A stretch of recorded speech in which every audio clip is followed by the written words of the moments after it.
Alrighty folks, how you doing? RussellTrueResults303.com. Check out the website, link in the description box. Mind, body, spirit, fitness. Putting the healing back in health. Coming at you today with a video on nutrition, probiotics versus prebiotics. Little info. Once again, it's always do your own research. I'm not perfect. I'm not going to know everything. You have to do your own research. But what is the difference? We got probiotics and prebiotics. So prebiotics, we'll go there first. And I'll try and talk a little bit about when you should use it, when you shouldn't use it. It's always going to be difficult. But prebiotics, same thing. Pre is going to be the food for the bacteria in your gut, in your immune system. Once again, the reason why these are valuable is because your immune system is in your gut. When we talk about gut, it's partially stomach. That's what you think of gut, but it's the intestines as well. This is where all the bacteria that digest your food, this is where I think they say 70 to 80% of your immune system lives and colonizes in your gut, in your intestines. This is where they're extracting food. These little bacteria that are eating on the food, and then however it works, it's getting dispersed out. I don't know. Got a book upstairs about it. I should have maybe looked at it a little bit more. But prebiotic, this is food. This is mainly going to be fiber. So what is there? There's soluble and insoluble. I think the soluble fiber is, of course, what they can eat. And then the insoluble is what they can't eat. So it turns into more of, I think, a gel substance. And it helps scrape the walls, maybe, and push out the, what's that? I'm trying to use the proper word. I got made fun of for using the word poop. Excrement, pushing the waste out of it, right? So the bacteria can't really digest these things. They might be able to nibble on it a little bit, but not too much. It's the same with, I don't know if this is a good analogy or a good comparison, but when you eat celery, you know, there's that really stringy stuff that no matter what, you can chew on it. It turns into the smallest, tiniest little ball. Maybe that's insoluble fiber. I don't know. And I might have just switched it up. I might have just confused them. But anyways, so fiber. I think they're starting to say now resistance starch. Do more research. I haven't even thought that word in forever. But resistance starch. I know they say the resistance starch is more dominant in, potatoes and things like that are starchy foods. But they say you cook it, you lose the resistance starch until you actually get the food cold again. Once you cool the food down, the resistant starch is more prominent in the food, if I remember correctly. Once again, like I said, that just popped in my head. I wasn't even going to bring that up, but I listened to that probably 6 months ago, but it just popped into my head. Resistance starch. I think that is a fiber as well. Now probiotics, what is this? This is when you are actually ingesting the bacteria itself. This is kind of when you see anything that says live cultures. Like yogurt has those live cultures in it. Sauerkraut, I think, live cultures. Fermented foods, live cultures. This is the actual bacteria. I think kombucha. I got a little starter kit on how to make my own. Hopefully I'm going to start that up soon. I'm sure there are other things. Anything fermented.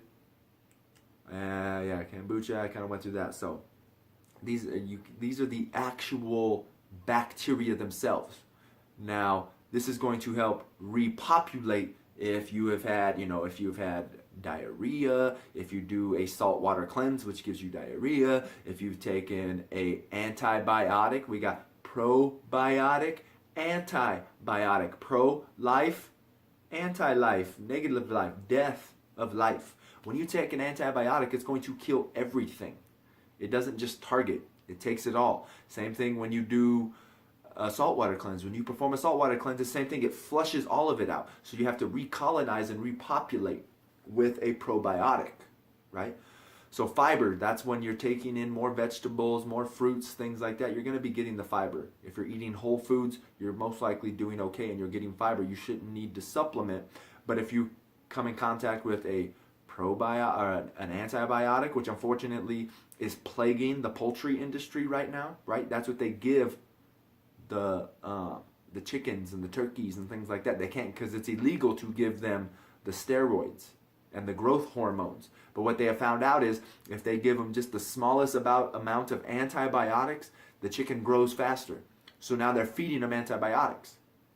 Right? That's why now we have these super bugs, and these bugs are deforming and growing immune themselves. We are vaccinating these illnesses, these viruses, the flu. We're vaccinating them because we're giving them small doses of antibiotics, and now that's why antibiotics aren't working. There's research out there now that's saying, "Whoa, hey, how you doing? Be in the kitchen real quick. Don't forget to eat your vegetables. You probably got some in there right now that look like this. Look what happens when you let them go too long. Everybody complains that vegetables and fruit is too expensive, and then when you do buy them, you don't even eat them. I just was guilty of that myself right here in my fridge. So, eat those vegetables. Hey, don't forget, go to the website, trueresults303.com. Click on that free gift button. Get some free gifts there for you, some free downloads. Don't forget to subscribe to this channel. Let your friends know what's out there, and share and like these videos." That's saying, by 2020, 2030, something like that, antibiotics might not even be able to be used anymore. They might have lost their purpose. And that was one of the biggest life-saving medical advancements that man had ever made, was antibiotics. And now, unfortunately, they're just subscribing them for everything, and we are becoming immune to them. It's in the soaps. They're putting it in the cushions, I think. They're putting these antibiotics in weird places where they shouldn't be, and everything is growing immune to them.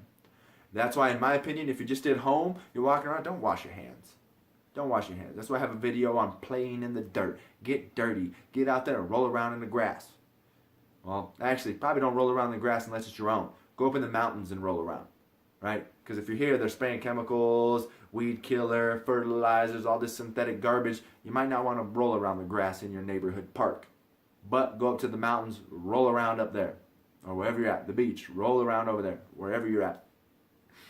So, there you go. Probiotics. In my opinion, if you're doing well and you haven't become contaminated or exposed to a form of an antibiotic, you're probably good. I wouldn't say take one daily. Sometimes they will say take one daily so you can digest food better.